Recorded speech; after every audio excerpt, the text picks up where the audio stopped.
Greetings everyone, this is Manish. I welcome you all in this series of practicals of Programming Language C.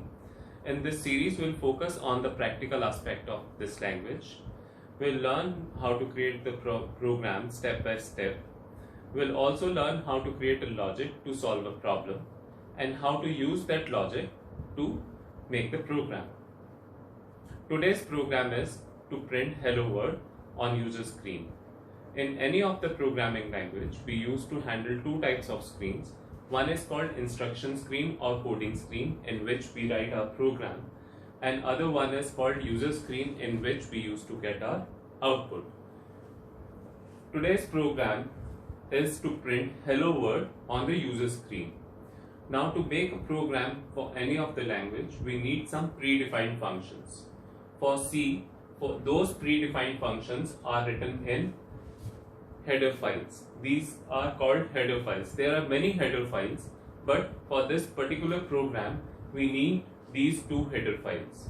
Now, how to have header files in our program is, it starts with hash. Hash is called preprocessor. Preprocessor means what should happen before starting the execution of this program, right? Now, execution for any of the program in C starts with the main function. This is the first function that starts executing. Now, what should happen before starting execution of this function is include header files. Now, here there are two header files that we are including. Header files, one is stdio.h, that is standard input output.h, and conio.h is console input output.h. Now, what are header files? As I just explained you, that header files contains the predefined functions. You can compare these header files with different sections of a mall. Like a different section of a mall, a particular section of a mall keeps a particular kind of things.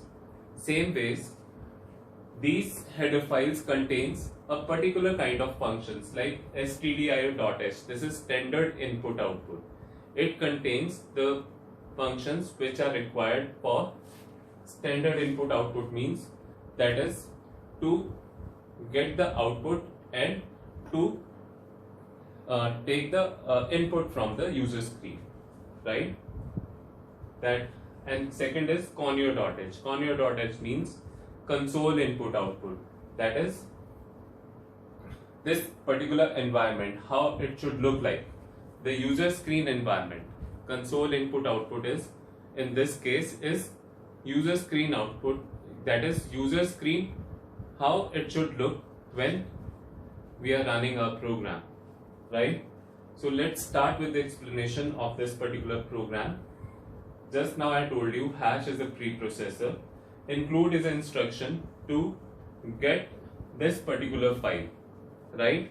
And the name of header file is written between arrow brackets. Now, arrow brackets are nothing but less than and greater than sign, right?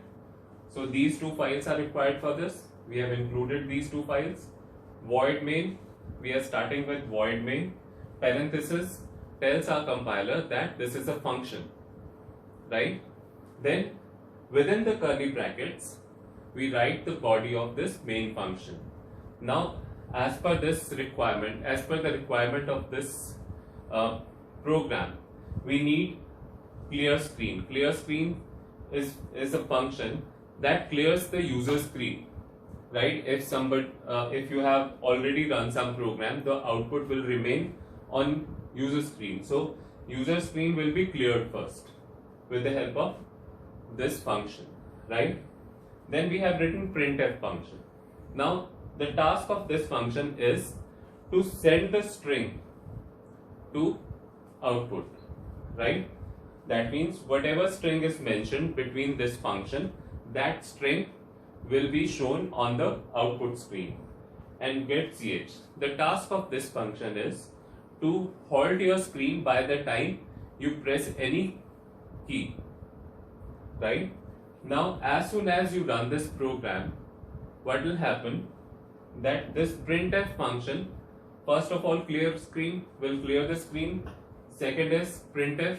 This will print this particular string on the user screen. So user screen will have hello world written on it, and this will be written, this string will be written on the left hand side top corner, right from where your screen starts. Okay, I hope these three instructions are clear. These three functions should be very clear, that the first function is to clear the screen, second function is to send the string to the output, that is printf function, and getCH function is to halt your screen by the time you don't press any key. Right? Now let's see how this program is run on our compiler. Let's have a look at this program.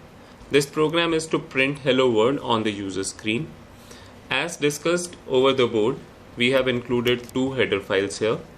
Then our main function starts with clear screen, then printf, and then getCH. Let's see the output of this program.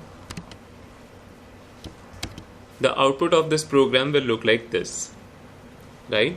I hope you have understood this program. Now suppose if we want to add one more line to this, that hello world, this is C. We can write this line within this printf function also, or we can have another printf function for this. Right? Now let's see the output of this program. This program's output will be like this.